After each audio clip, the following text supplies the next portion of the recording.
नमस्कार मित्रों। आज सीधू ने सच में हमारे साथ दिल्ली से टाइगर अशोक वानखड़े जी जुड़े हैं। अशोक जी, आपका सीधू ने सच में स्वागत है। नमस्कार। और जिस बात के चर्चे दुनिया भर में हैं, वो ट्रंप साहब, उनके साथ हमारे प्रधानमंत्री जी के कैसे रिश्ते हैं, उस पर आज बात करना है। क्योंकि आए दिन ट्रंप साहब जो भी कुछ करते हैं वो भारत के खिलाफ ही होता है, मोदी के खिलाफ ही होता है। और अभी अभी खबर आई है कि 500% वो टैरिफ लागू करेंगे, रशिया से तेल हम आयात कर रहे हैं। तो ये क्या खेल है, क्या नजारा है। और मोदी जी तो मौनी बाबा हो गए हैं। अब क्या उनकी उनकी क्या मजबूरी है, ये हमारी समझ में नहीं आ रहा है। जैसे कि हम लोग एक सार्वभौम राष्ट्र के बजाय अमेरिका के डोमिनेटेड कंट्री हैं, ऐसा हमें लग रहा है। तो आप का सीधू ने सट में फिर से एक बार स्वागत करके मैं आपको इस पर प्रकाश डालने के लिए निमंत्रित करता हूं। हमारे दर्शक बड़े चाव से आपके साथ की बातचीत को सुनते हैं और आपको मिस भी किए मंडे को, मगर आप बीच में जब अनुकूल हुआ तो हमारे साथ जुड़ गए, इसलिए हमारे दर्शक राजी होंगे। अशोक जी, नमस्कार। सबसे पहले मैं दर्शकों से माफी भी मांगता हूं क्योंकि सोमवार को मैं आता हूं। एक सोमवार को मैं आ रहा हूं, मुझे भी एक वो रहता है कि सोमवार को एक कार्यक्रम है हरि भाई के साथ। लेकिन मेरे स्कूल के दोस्त थे, मित्र है, मेरे बैचमेट सैनिक स्कूल से दीपक चौधरी, उनके बेटे की शादी थी और सब पूरी बैच गोवा इकट्ठा हो गई थी। और गोवा में मुझे पहली बार पता पड़ा कि पंजिम और ये बड़ा यदि छोड़ दे तो फिर इंटीरियर गोवा में नेट का बड़ा प्रॉब्लम है। तो वहाँ नेट का प्रॉब्लम था। बहुत बार आने का प्रयास किया लेकिन वो आवाज कटती थी तो फ्रेम नहीं आता था। तो फिर वो गोवा से वापस आने के बाद मैंने तुरंत हरि भाई को मैसेज किया कि मैं आ गया हूँ। एक प्रोग्राम मंडे नहीं सही, आज भले ही थर्सडे है लेकिन आज हम करें तो सही, अपना वीक का कोटा पूरा करें। अगले मंडे को मैंने कहा उनको मैं बनारस में हूँ, वो भी किसी और जगह पे है, लेकिन हम दोनों वहां से फिर से आपके से रूबरू होंगे। आज विषय बहुत थे बात करने को। अपने देश के अंदर एसआईआर का था, महाराष्ट्र में जो चुनाव हो रहे उसका था, उत्तराखंड पूरा उबाल रहा है उस पे था, न उत्तर प्रदेश में हलचल हो रही है उस पे थे। संघ परेशान है, उनको समझ में नहीं आ रहा है। संघ खुद बीजेपी का एक प्रकोष्ठ बन के रह गया है। इन्हीं सभी अब बजट आने वाला है। इन सभी के बीच एक खबर आती है कि एक बिल साइन किया है और वो बहुत बहुत जल्दी पार्लियामेंट में पेश हो जाएगा। और यदि अमेरिका ने ये बिल पास कर दिया तो भारत पे 500% का टैरिफ लगाने की बात हो रही थी। उसमें चाइना भी है, ब्राज़ील भी है, हम भी है। ये 3 कंट्रीज़ बेसिकली मोस्ट अफेक्टेड है।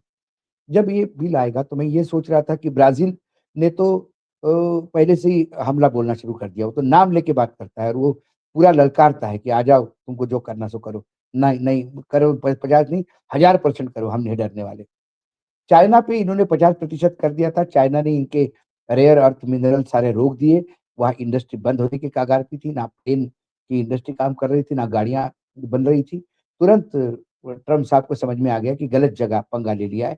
उन चाइना के जी, साथ अलग एग्रीमेंट करके वो चाइना के साथ अपने घुटने टेक देते हैं। एक ऐसा मंदिर का घंटा उनको मिला है, जब मूड आया वो बजाते हैं। दिन में 3 बार तो बजाते ही है, ब्रेकफास्ट पे, लंच पे, डिनर पे, और उस घंटे का नाम भारत है। भारत को उन्होंने एक घंटा बना के रखा है और इसके लिए ट्रम्प ज़िम्मेदार नहीं है। इसके लिए हमारा नेतृत्व ज़िम्मेदार है कि हम घंटा बज गए। पहले दिन से पता नहीं ट्रम्प के से ऐसा क्या डर, ट्रम्प से ऐसी क्या मजबूरी है कि हम हमेशा वहाँ शरणागति की स्थिति में रहते हैं। जब ट्रम्प आ गए सेकंड टर्म में, उन्होंने शपथ विधि तक को नहीं बुलाया, कि बार-बार गिड़गिड़ाते रहे, मिनमिनाते रहे, इधर जाओ, उधर जी, जाओ। उसके बाद ट्रम्प खुद कहता है कि ही वाज़ रिक्वेस्टिंग मी कि that he want to talk to me. So he was डरा हुआ था। वो कहते हैं कि भाई मैंने कहा हाँ, अच्छा आदमी है, लेकिन थोड़ा-सा नाराज़ भी है क्योंकि मैंने टैक्स लगा दिया और वो जानता है कि मैं खुश हूँ नहीं और मुझे खुश करने का वो प्रयास कर रहा है। हमारे यहाँ हमारे नेता इतने ब क्या कहें उनको, वो किसके लिए काम करते हैं अब ये मुझे समझ में नहीं आ रहा है। खुद के लिए भी काम करे तो कम से कम खुद का आत्मसम्मान तो बचा ले।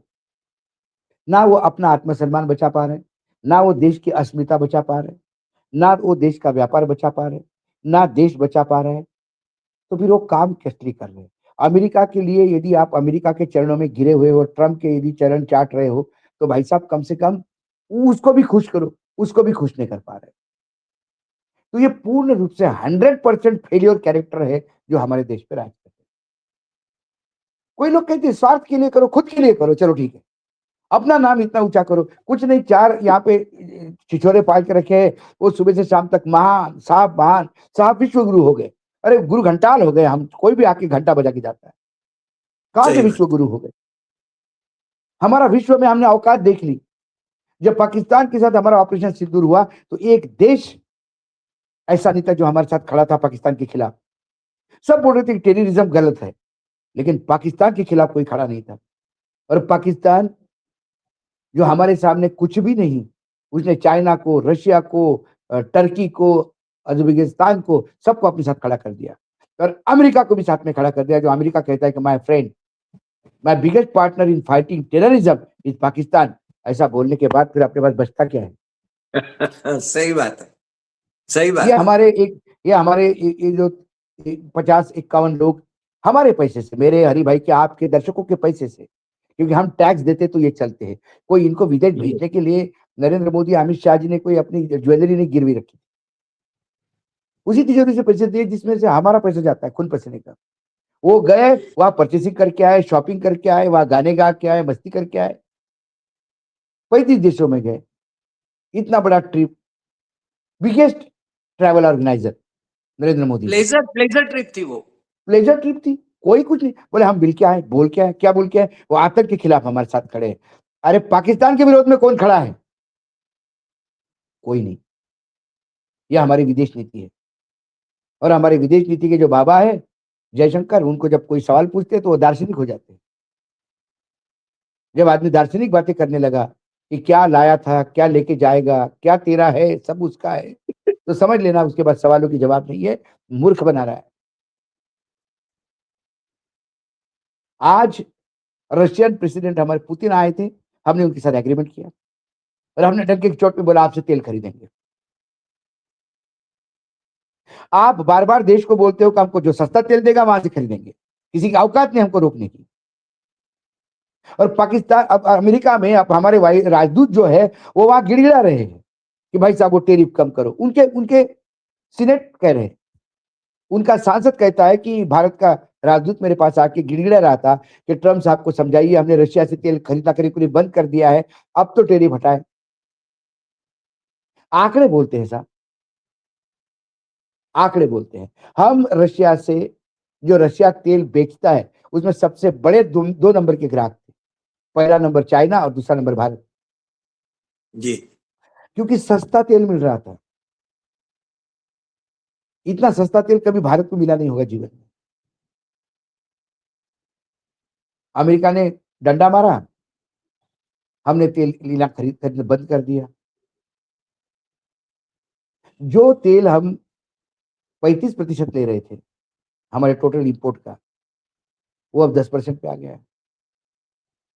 और जनवरी में तो शायद वो भी नहीं होगा, क्योंकि रिलायंस ने भी अनाउंस कर दिया कि जनवरी के बाद कोई शिपमेंट रशिया से नहीं लेंगे।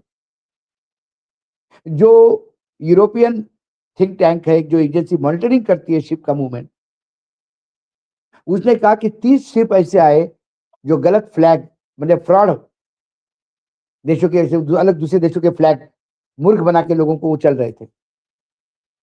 क्योंकि ट्रंप ने सिर्फ रशिया पे ही बैन नहीं लगाया, मतलब सैंक्शंस नहीं लगाए, उन्होंने उस इंश्योरेंस कंपनी को भी घेरा जिन्होंने रशिया से निकलते हुए टैंकर्स का इंश्योरेंस किया, उन्हें भी हाथ ऊपर कर दिए। उसके बाद उन्होंने उन टैंकर कंपनियों को घेरा जो रशिया से तेल लाने के लिए टैंकर यूज करते, वो भी दूर हो गए। तो अब जो टैंकर आ रहे हैं जो बिल्कुल टैंकर डूबने लायक है, कल डूब भी गया तो भैया नुकसान नहीं हो, ऐसे पुराने टैंकर किसी और का फ्लैग लगा के कोई मूर्ख बना के आके डिलीवरी करते हैं, वो भी बंद हो जाएगा और हम तेल लेंगे अमेरिका से। आज जो वेनेजुएला के साथ किया अमेरिका ने, हमारा देश बोलने को तैयार नहीं है, मुंह से शब्द नहीं निकल रहा है। जी। क्या कर रहे हैं भाई? वो वेनेजुएला जो भी है उसका वो राष्ट्रपति उठा के लाया, बोले ड्रग और टेरर है। टोटल अमेरिका में जितना कोकीन मिला है उसमें से 1% भी वेनेजुएला से नहीं गया है, जो गया है वो 1% से कम है। लेकिन वेनेजुएला में विश्व का सबसे बड़ा तेल भंडार है। अब अमेरिका कहती है कि वो तेल भंडार हमारी है, क्योंकि 100 साल पहले हमने उनको टेक्नोलॉजी देके तेल का एक्सप्लोरेशन चालू करवाया था। शोषण कर रहा था अमेरिका। वह डेमोक्रेटिक आ गई, वहां सरकारें आ गई, उन्होंने कहा कि हमको तेल नहीं चाहिए तुम्हारा। पहले सरकार ने कहा कि भैया तेल जो निकल रहा है उसमें प्रॉफिट चाहिए हमको। उसके बाद में उसने नेशनलाइजेशन कर दिया, तेल हम ही निकालेंगे, हम ही बेचेंगे। उसके बाद कुछ अमेरिकन कंपनी ने जुगाड़ किया कि क्रूड तुम निकालो, रिफाइनिंग हम करेंगे। उन्होंने कहा रिफाइनिंग भी हम ही करेंगे, हम कर सकते हैं। अब दर्शक पूछेंगे जब इतना सारा तेल है तो ये वेनेजुएला इतना भिखारी क्यों बना? क्योंकि जब से अमेरिकन कंपनियों को उन्होंने बाहर किया, अमेरिका ने उनको इतना कॉर्नर किया, इतना कॉर्नर किया। जहां उनके गोल्ड का रिजर्व रखा हुआ था वो सीज करवाया, वो सीज करवाया। उनको किसी को तेल बेचने नहीं दे रहे। कोई कंट्री उनको तेल बेचता है तो उसके साथ उसके खिलाफ हो जाते हैं।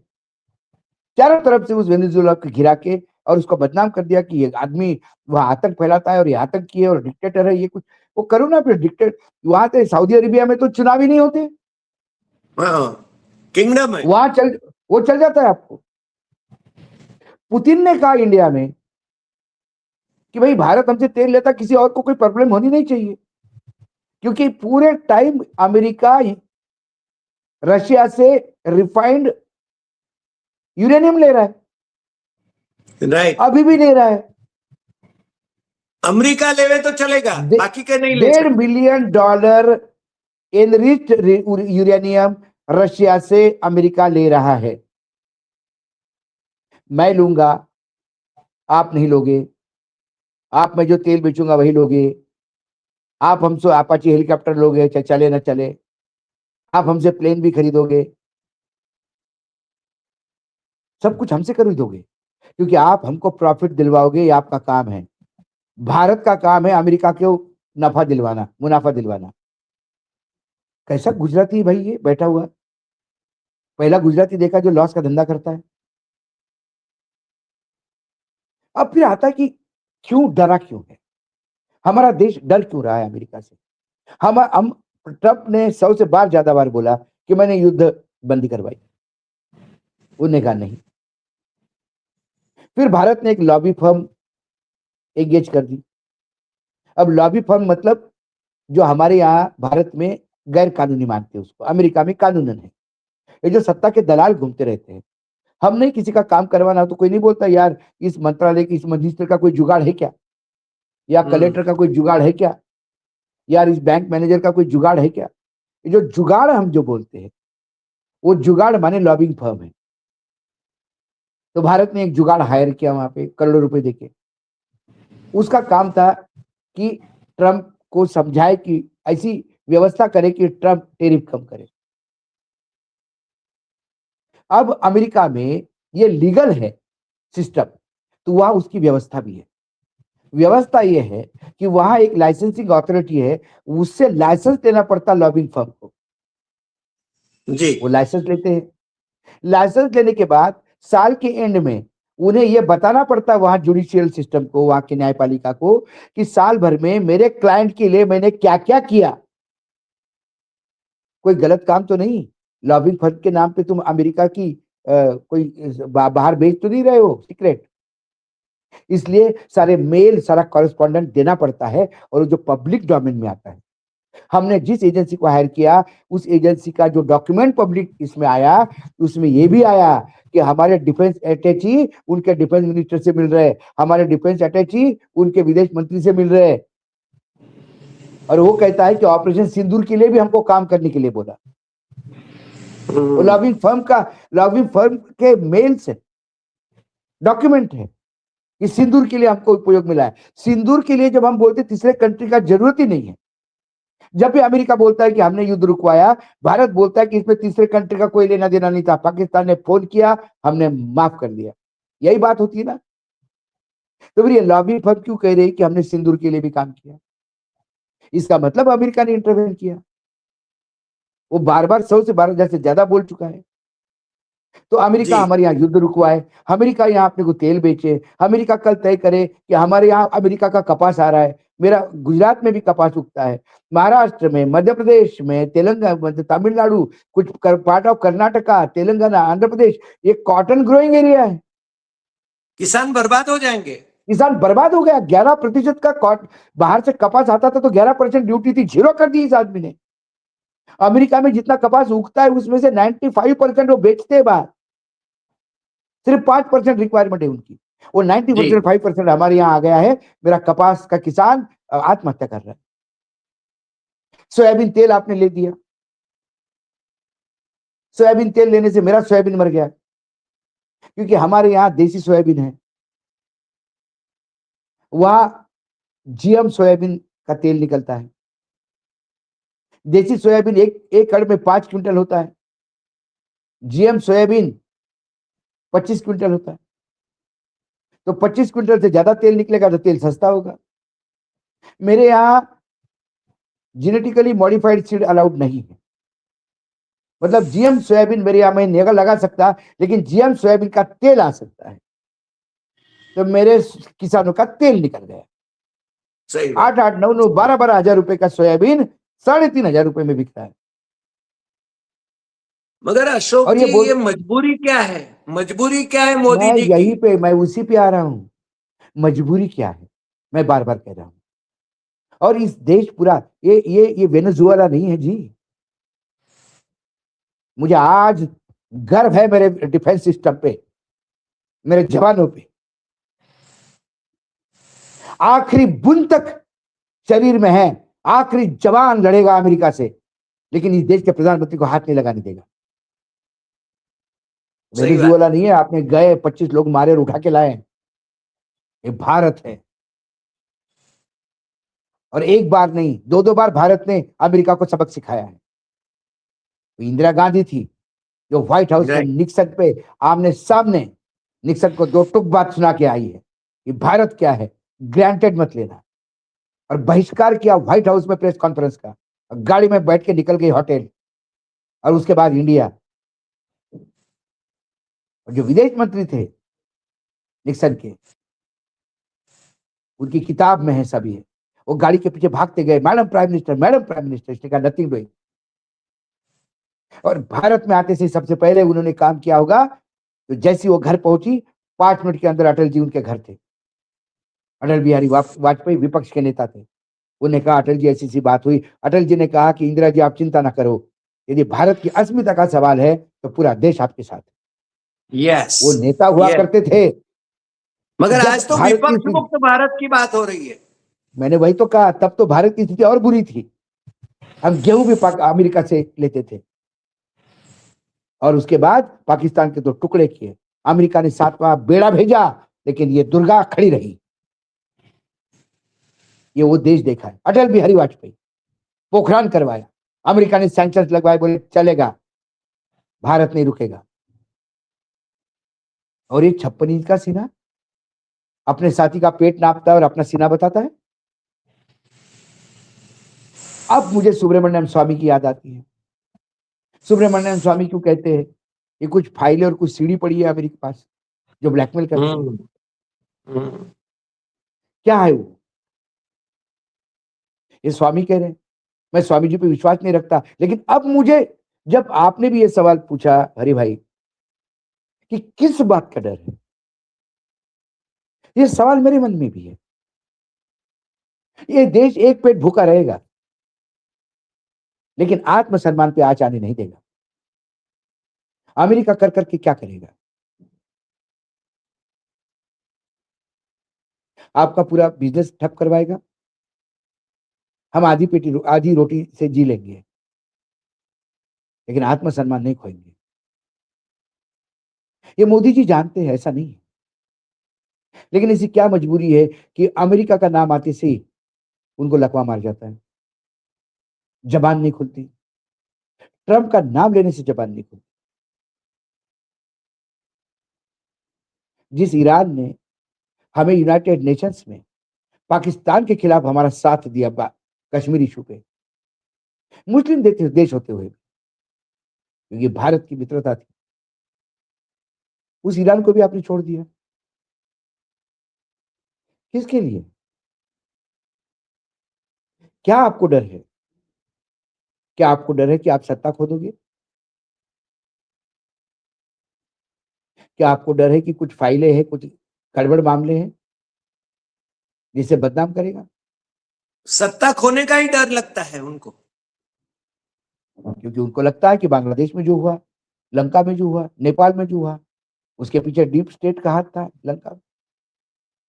मैं तो भारत में भी कहता हूं, जो यूपीए की सरकार गई उसमें भी डीप स्टेट का हाथ था।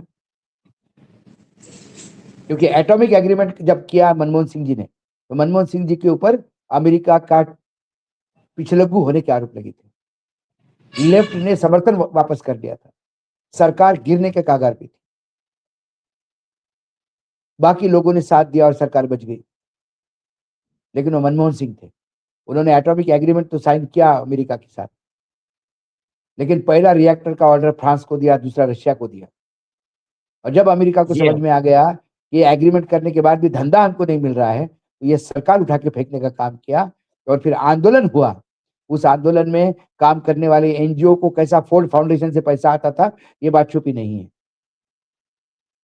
और एकाएक भ्रष्टाचार के आरोप लगने लगे। मनमोहन सिंह सरकार पे लगे हुए भ्रष्टाचार के आरोप 11 साल में कोई साबित नहीं कर पाया। सही बात है। इसीलिए मैं कहता हूं ये डीप स्टेट का मामला था। क्या इससे डरे हैं मोदी जी? क्या मनमोहन सिंह को मालूम नहीं था कि ये होगा? बोलना और करने में बहुत फर्क है। मनमोहन सिंह बोलते नहीं थे, करके दिखाते थे। उन्होंने भारत की अस्मिता के लिए अपनी सरकार तक दांव पे लगा दी। आपने बोला जरूर कि मैं मेरा मेरा निजी कितना भी अहित हो, मैं किसानों का अहित होने नहीं दूंगा। सिर्फ बोला आपने, लेकिन कॉटन और सोयाबीन में किसानों को मार डाला। कुल मिलाकर अशोक जी, हरि अशोक भाई, जी, इतना हाँ, इतना बुरा लगता है कि एक समय इस देश कहां था, एक समय विश्व का था, नेतृत्व कर रहा था देश। नेतृत्व कर रहा था। अभी क्या हुआ? एक सोलार कॉर्पोरेशन, एक सोलार एसोसिएशन है सोलार एनर्जी का, भारत और फ्रांस ने लीड लेके वो संगठन बनाया। उसका हेडक्वार्टर गुड़गांव में है, दिल्ली के पास। उसमें करीब करीब 116 117 देश इन्वॉल्व है। यूनाइटेड नेशन का एंडोर्समेंट सोलर एनर्जी डेवलपमेंट में। और ये जो फॉसिल एनर्जी हम जिसको कहते हैं, कोयला हो गया, क्रूड ऑयल हो गया, इसके ऊपर कम निर्भरता करने के लिए अमेरिका उसमें एक पार्ट था। अब डोनाल्ड ट्रंप ने अपना नाम अमेरिका को वहां से हटा दिया। कई इंटरनेशनल ऑर्गेनाइजेशन से निकल गया वो था कि कोई कानून लागू ना हो। भारत को मुंह पे बोलता है you're a tax terror nation, और हम नीचे मुंडी करके सुन लेते हैं। वो ब्रिक्स में हमको धमकाता है और हम नीचे करते रहते हैं। और मैं एक पहलू दर्शकों के सामने, क्योंकि अब अमेरिका की बात निकली, तो मैं कहता हूं कि वेनेजुएला का मामला मात्र पेट्रोल का भी नहीं है। इसके पीछे एक और कारण है, इसको कहते हैं डॉलर डिप्लोमेसी। ये डॉलर का युद्ध है, और ये युद्ध आज से नहीं चल रहा, बहुत सालों से चल रहा है। मैं कुछ अब पिछला इतिहास फटाफट आपको, क्योंकि टाइम कम है, मैं बताऊंगा कि ये 1974 में पहली बार हेनरी किसिंजर, मैंने कहा ना वो विदेश मंत्री भाग रहे थे गाड़ी के पीछे, madam prime minister, madam prime minister, वो हेनरी किसिंजर थे। 1974 में पहली बार हेनरी किसिंजर ने सऊदी अरेबिया के साथ एक एग्रीमेंट किया, और उस एग्रीमेंट में उन्होंने कहा कि सऊदी जो भी तेल बेचेगा वो डॉलर में बेचेगा। इसके एवज में सऊदी को पूरी सुरक्षा दी जाएगी, सारी सैन्य सुविधा दी जाएगी। और जब सऊदी ने तेल डॉलर में बेचना शुरू कर दिया, पूरे वर्ल्ड में हड़कंप मच गया और सब लोग डॉलर इकट्ठा करने लगे। अमेरिका डॉलर छाप रहा था, वेनेजुएला मेरे ख्याल वही से उसी रूबल में और युआन में कर रहा है। एग्जैक्टली इसी में आरोप है, वो हो गया। लेकिन 1974 में जब ये एग्रीमेंट हो गया और यूएस ने उसको डॉलर का ये कर दिया, डॉलर हर देश की मजबूरी हो गया। डॉलर अमेरिका छापता था, देश सारा विश्व उसके लिए काम करता था, ये सिस्टम हो गई। उसके बाद 2020 में, सन 2000 में सद्दाम हुसैन ने यूरो पे काम करना शुरू कर दिया। उसने कहा डॉलर ने मैं यूरो में बेचूंगा। जैसे ही उसने डॉलर रिजेक्ट किया, सद्दाम हुसैन पे आरोप लगना शुरू हो गए कि वो केमिकल वेपन रखे। 2003 में 3 साल में सद्दाम के ऊपर आक्रमण करके सद्दाम को मार डाला। कोई एक केमिकल ये नहीं मिला, लेकिन अब इराक जो है वो डॉलर में बेच रहा है। फिर डॉलर चालू हो गया, डी डॉलराइजेशन से फिर डॉलराइजेशन हो गया। उसके बाद 2009 में उसके बाद गद्दाफी ने, जो कर्नल गद्दाफी थे, उसने कहा कि मैं गोल्ड दिनार इंट्रोड्यूस कर रहा हूं, गोल्ड बैक दिनार, हम उसमें तेल बेचेंगे। गद्दाफी का क्या हश्र हुआ, 2009 में गोल्ड दिनार बोल दिया और 2011 में नोटों ने बॉम्बार्डिंग करके गद्दाफी को खत्म किया। अब लीबिया भी डॉलर में बेचता है। उसके जी। बाद वो युआन में भी, जब ये वेनेजुएला आया, ये युआन में भी बेचने लगा, यूरो में भी बेचने लगा। उसमें बार बार दबाव था कि डॉलर में बेचो, वो डॉलर में बेच नहीं रहा था। बहुत जगह वो लोकल करेंसी में सेटलमेंट कर रहा था। क्या हुआ, वेनेजुएला भी उड़ गया। अब वेनेजुएला का सारा पेट्रोल अमेरिका बेचेगा, वो भी डॉलर में बेचेगा। सही इससे सही पहले बात। ट्रम्प साहब जब सेकंड टाइम आए तो उन्होंने शपथ लेने के पहले ही, विजयी होने के बाद, एक घोषणा की कि ब्रिक्स ने यदि अपनी करेंसी लाई तो हम सब पे सैंक्शन लगा देंगे। ब्रिक्स में करेंसी लाने का प्रस्ताव किसका था? आदरणीय नरेंद्र मोदी जी का।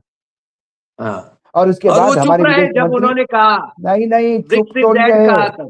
आगे हरि भाई, हमारे विदेश मंत्री बोलते कि ब्रिक्स ने तो अभी कभी सोचा ही नहीं था, अपने प्रधानमंत्री को ओ, झुटला दिया। ये एक बहुत बड़ी अमेरिका की साजिश है। रशिया नहीं उसमें आ रहा है, चाइना नहीं उसमें आ रहा है, और भारत को भी आने की जरूरत नहीं है। लेकिन उसके अशोक लिए जी, इंदिरा गांधी अशोक जैसा जी, सशक्त नेतृत्व आपने चाहिए। तो विस्फोटक बातें बताई आज। नहीं, मैंने बताया ना, ये इसके तो लिए ये बातें हरि भाई रिकॉर्ड पे है।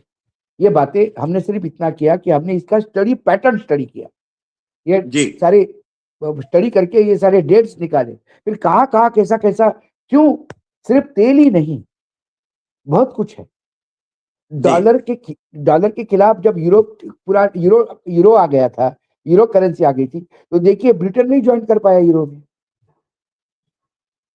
ओरिजिनल हम्म, कंसेप्ट ब्रिटेन का था, लेकिन वहां जनता ने, वहां अमेरिका ने खेल किया, डीप स्टेट। सही बात है। तो और इन तमाम इसलिए चीजों को, इसलिए आपने आपने जो विश्लेषण किया उसका समापन यदि करें तो मोदी जी क्यों डर रहे हैं और मोदी जी के डर की वजह से भारत का कितना बड़ा नुकसान हो रहा है, ये हर हमारी जगह समझ में आ रहा भारत का नुकसान नहीं, भारत की बेइज्जती हो रही है। नुकसान तो देखिए हरी भाई, नुकसान तो पूरा हो सकता है, घाटा पूरा हो सकता है, है। यस, गई हुई इज्जत नहीं आती। लोग कहते हैं सही ना, बात। जो बूंद से जाती है वो हौद से नहीं आती। एक बूंद सही से भी बात। इज्जत चली गई तो हौद भी तुम्हारे पास हो तो इज्जत वापस नहीं आ जाती। सही बात। सही बात। घाटा तो पूरा कर लेगा। इस देश ने ये कई बार फाके भी करे हैं, इस देश ने भूखा भी रहा है ये देश। और जब अंग्रेजों के से लड़ा तब देश के पास क्या था? नंगा भूखा तो देश था ही, सही बात। फिर भी तो लड़ा। अशोक जी आज आप हमारे साथ जुड़े और आपने कहा, ठीक ही कहा, देश की बेइज्जती हो रही है। मेरे ख्याल से जनता को जागना चाहिए, देश की बेइज्जती करने वालों को बेनकाब करना चाहिए। ये बात तो हम जरूर मानेंगे। आज आप हमारे साथ जुड़े, इसके लिए आपका बहुत बहुत धन्यवाद और फिर मिलेंगे दूसरे नए एपिसोड में नए विषय के साथ। नमस्कार। नमस्कार। नमस्कार।